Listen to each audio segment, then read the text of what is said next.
নমস্কার, কেমন আছেন সবাই? আমি তো খুব ভালো আছি। আর আজ হচ্ছে সরস্বতী পুজোর পরের দিনকে, মানে শ্রীজানা ষষ্ঠী। তো সকালই আমি স্নান টান করে রেডি হয়ে পড়েছিলাম। তারপর আমাদের আজকে বাড়িতে পুজো ছিল। তো ষষ্ঠী পুজো তো সব বাড়িতেই হয়, তো আমাদের বাড়িতেও পুজো ছিল। তো এখানে ঠাকুর দাদু চলে এসেছিলো পুজো করতে।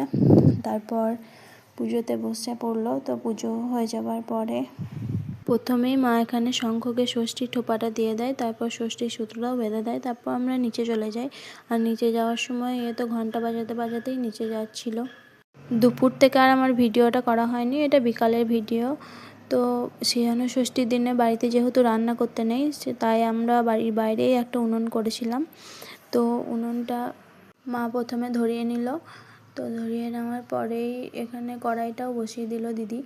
তো কড়াইটা বসানো হয়ে গেলে প্রথমেই আমরা পাঁপড় ভাজতাম। তো কড়াইটা ভালোভাবে গরম হয়ে তেল দিয়ে তারপর পাঁপড়টাকে ভেজে নিল প্রথমে। আর আমাদের আজকে মেনুই ছিল খিচুড়ি, বেগুন ভাজা আর পাঁপড় ভাজা। তো প্রথমেই পাঁপড়টাকে ভেজে তুলে নিল, তারপর একে একে বেগুনগুলোকেও ভাজতে দিল দিদি।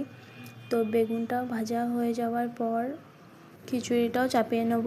তো খিচুড়িটা চাপানোর জন্য প্রথমেই অনেকটা তেল দিয়ে দিয়েছিলো কড়াইয়ে, তারপরে তেজপাতা, পাঁচফোড়ন দেওয়ার পর আদা বাটা দিয়েছিল। আর খিচুড়িটা যেহেতু নিরামিষই ছিল, তার জন্য আর পেঁয়াজ আর রসুনটা আমরা আর ব্যবহার করিনি। তো এটাকে ভালোভাবে কষানোর পরে সব সবজিগুলোকে দিয়েছিল দিদি। তো সবজি দেওয়ার পরে চাল ডাল দিয়ে খিচুড়িটাকে ভালোভাবে জল দিয়ে করে নিয়েছিল। আর ভিডিওটা যদি ভালো লাগে অবশ্যই লাইক, কমেন্ট, শেয়ার করবেন।